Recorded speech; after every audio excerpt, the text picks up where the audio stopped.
The elderly woman walked onto the stage carrying a box. She hadn't opened it in 30 years. When she lifted the lid, Simon Cowell stood up from the judge's desk and started crying. America's Got Talent. Season auditions. The Pasadena Civic Auditorium packed with over 3,000 people. Another Tuesday evening taping. Another line of hopefuls waiting backstage, clutching their dreams, rehearsing their pitches, wondering if tonight would change their lives. The judges sat at their red desk. Simon Cowell in his signature black shirt, arms crossed in that familiar pose of skeptical anticipation. Howie Mandel cracking jokes to ease the tension. Heidi Klum radiating warmth. Sofia Vergara animated and expressive. The cameras ready. The audience buzzing. Host Terry Crews stepped forward with his usual infectious energy. Our next act is a little different, folks. Please welcome to the stage Margaret Sullivan. The curtains parted. An elderly woman walked out slowly, carefully. She was 74 years old, silver hair pulled back in a neat bun, wearing a simple navy dress. But it wasn't her appearance that caught everyone's attention. It was the box she carried. A wooden box, old and worn, about the size of a shoebox. She held it with both hands, cradling it like something precious and fragile. The kind of careful grip you use when carrying something that might break, or something that contains pieces of a broken heart. The audience quieted immediately.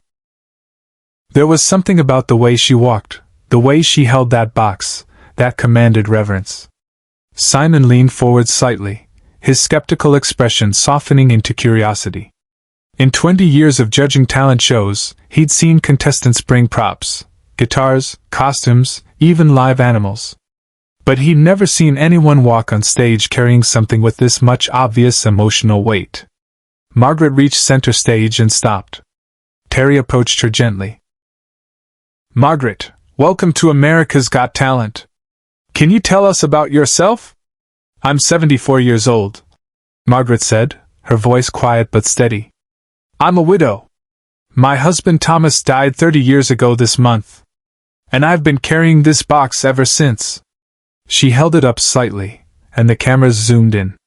The wood was dark with age, the corners worn smooth from decades of handling.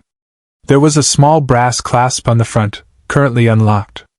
What's in the box, Margaret? Howie asked, his usual humor absent, replaced by genuine curiosity tinged with concern. Margaret looked down at it.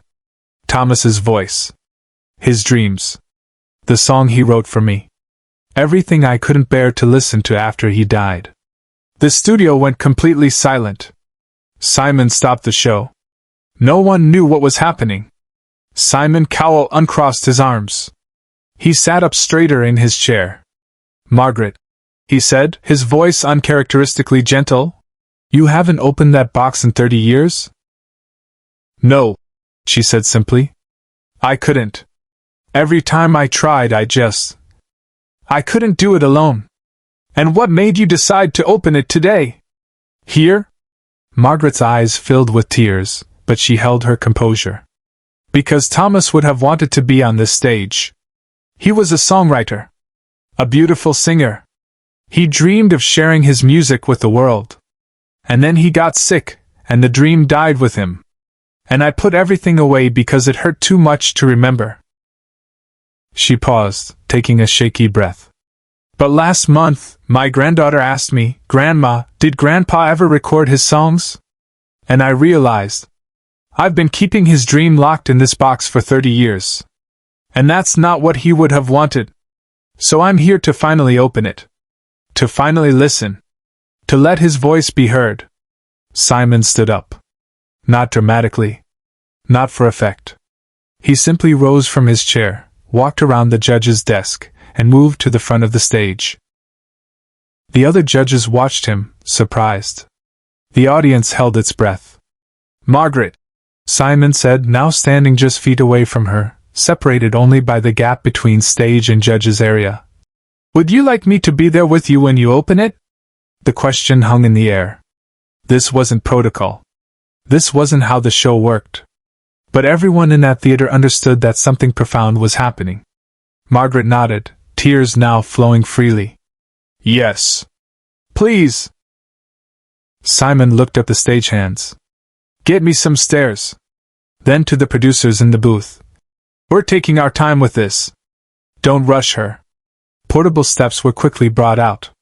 Simon climbed onto the stage, something he'd done perhaps a handful of times in his entire judging career, and never like this. He walked over to Margaret and stood beside her. Whenever you're ready, he said quietly. Margaret's hands trembled as she reached for the brass clasp. She opened it with a small click that the microphone somehow caught in the silence. She lifted the lid slowly. Inside, wrapped in yellow tissue paper, were cassette tapes. 4 of them. Each labeled in faded handwriting. For Margaret 1994. There was also a folded letter. Margaret pulled out the letter first. Her hands shook so badly she almost dropped it. Simon gently steadied her elbow. Take your time, he murmured. She unfolded the letter and began to read aloud, her voice breaking. My dearest Margaret, if you're reading this, I'm gone. And I'm so sorry. I'm sorry I won't be there to grow old with you. I'm sorry I won't meet our grandchildren. I'm sorry this damn disease took me before I could finish all the songs I wanted to write for you. But I need you to promise me something. Don't let my music die with me. These tapes, they're rough. They're not perfect. But they're my heart. They're everything I wanted to say but never found the right moment. Promise me you'll listen. Promise me you'll remember that I loved you more than any song could ever express. Promise me you'll live. All my love, forever, Thomas. The audience was sobbing. Heidi had her face in her hands. Sophia was crying openly. Howie was wiping his eyes. And Simon Cowell, the man famous for his harsh critiques and steely composure, had tears streaming down his face. Subscribe and leave a comment, because the most powerful part of this performance is still ahead. Margaret carefully refolded the letter and placed it back in the box. She pulled out one of the cassette tapes, holding it like it might dissolve in her fingers. I don't even know if I can listen, she whispered. What if his voice, what if it breaks me all over again? Simon stepped closer. Margaret, look at me. She turned to face him. Your husband wrote those songs because he loved you. He recorded them because he wanted you to have them. And yes, it's going to hurt. But sometimes we have to break open again to heal properly. You've been carrying this box for 30 years. Maybe it's time to set it down. Margaret nodded, clutching the tape. I don't have a cassette player anymore. Nobody does. We do, Simon said. He turned to the crew. Get me a cassette player. Now. And a good one. I want the best audio quality we can get. The production scrambled. Within minutes, a vintage cassette player was located.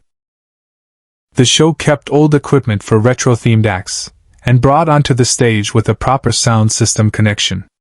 Margaret handed the tape to a sound technician with shaking hands. The tech carefully loaded it into the player. Everyone waited. Simon looked at the audience. I want everyone to understand something. We're about to hear a man who's been gone for 30 years. His wife hasn't heard his voice since he died. This isn't entertainment. This is sacred. So I'm asking all of you. Give them the respect this moment deserves. 3,000 people nodded silently. The sound tech looked at Margaret. Ready when you are, ma'am. Margaret took a deep breath. Simon placed a hand on her shoulder. I'm right here, he said. She nodded. Play it. Backstage, producers were begging him to continue, but he didn't. The tape hissed for a moment, that familiar analog sound of recordings from another era. Then a voice filled the theater. Hi, sweetheart. It's me. I know you're probably crying right now, and I'm sorry. But I need you to hear this. Margaret's knees buckled. Simon caught her, helping her stay upright. Tears poured down her face as she heard her husband's voice for the first time in 30 years. I wrote this song the day the doctor told me I had 6 months left. Thomas's voice continued from the tape. I was angry. Scared. But then I came home and saw you in the garden, and you were humming while you planted roses. And I thought, how did I get so lucky? So I wrote this for you. It's called The Garden Keeper. A gentle guitar began to play. And then Thomas Sullivan began to sing. His voice was warm, slightly rough around the edges, untrained but deeply sincere. The kind of voice that carried truth rather than perfection. He sang about a woman who planted flowers even when the world felt dark. About hands that nurtured beauty. About love that grew deeper than roots. The lyrics were simple but devastating. You tend the garden while I fade away. You plant tomorrow while I'm losing days. But every rose that blooms will carry my name. And you'll remember love doesn't die with pain. Simon Cowell stood beside Margaret Sullivan on that stage, his arm around her shoulders as she sobbed, and he cried with her. Not quiet, dignified tears. Real crying. His shoulders shook. His carefully maintained composure shattered completely. The song was 3 minutes and 47 seconds long.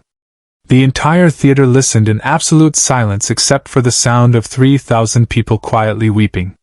When the final guitar chord faded, there was a long moment of pure quiet. Then, slowly, the audience rose. Not in excited applause. In reverent standing. They clapped softly, respectfully, bearing witness to a moment that transcended television. Margaret turned to Simon. Thank you, she whispered. Thank you for letting me do this. Simon wiped his eyes roughly. Margaret, there are 3 more tapes in that box. Do you want to hear them? She looked terrified and hopeful in equal measure. Now? If you want. We have time. We have all the time you need. She nodded. They played all 4 tapes. Each one a different song Thomas had written. Each one addressed to Margaret. Each one a piece of a man's heart, preserved in analog format, waiting 30 years to be heard. The second song was about their wedding day. The third about their daughter being born. The fourth, the last one he'd ever recorded, his voice weaker, the guitar playing simpler, was called I'll Wait for You. It was about meeting her again someday, in a garden where nothing ever died. By the end of the 4th tape, there wasn't a dry eye in the building. The judges were crying. The crew was crying. The hardened camera operators were wiping their eyes. Terry Crews stood in the wings with tears streaming down his face. But what happened next, no one in the theater, or watching at home, could ever forget. Simon helped Margaret sit down in a chair that had been brought onto the stage. He crouched beside her. Margaret, I need to tell you something. Thomas's voice, his songs, they're extraordinary. Not because they're technically perfect, but because they're true. They're real. They're everything music should be. He paused, composing himself. I've judged thousands of acts. I've heard the best singers in the world. And I can honestly say that what we just heard was more powerful than any of them. Because Thomas wasn't performing. He was loving. And there's no technique that can replicate that. Margaret clutched the empty cassette player like it was Thomas himself. Simon stood, walked to the judge's desk, and without hesitation, slammed his hand down on the golden buzzer. Golden confetti exploded across the stage. The audience erupted, not in excitement, but in cathartic release. Margaret covered her face with her hands and wept. Simon returned to the stage and embraced her while confetti fell around them like snow. Thomas's dream doesn't end today, Simon said into her ear, his voice thick with emotion. It begins today. His voice will be heard. I promise you that. Share and subscribe, so this story will never be forgotten. After the show, Simon arranged for the tapes to be professionally digitized and preserved. Margaret's granddaughter helped her create a small website where Thomas's 4 songs could be heard by anyone who wanted to listen. Within a week, they'd been streamed over 2 million times. Simon sent Margaret a letter. In it he wrote, You taught me that the most powerful performances aren't about talent. They're about courage. Thank you for opening that box. Margaret keeps the wooden box on her mantel now. Empty, but no longer locked. Because Thomas's voice isn't trapped anymore. It's everywhere.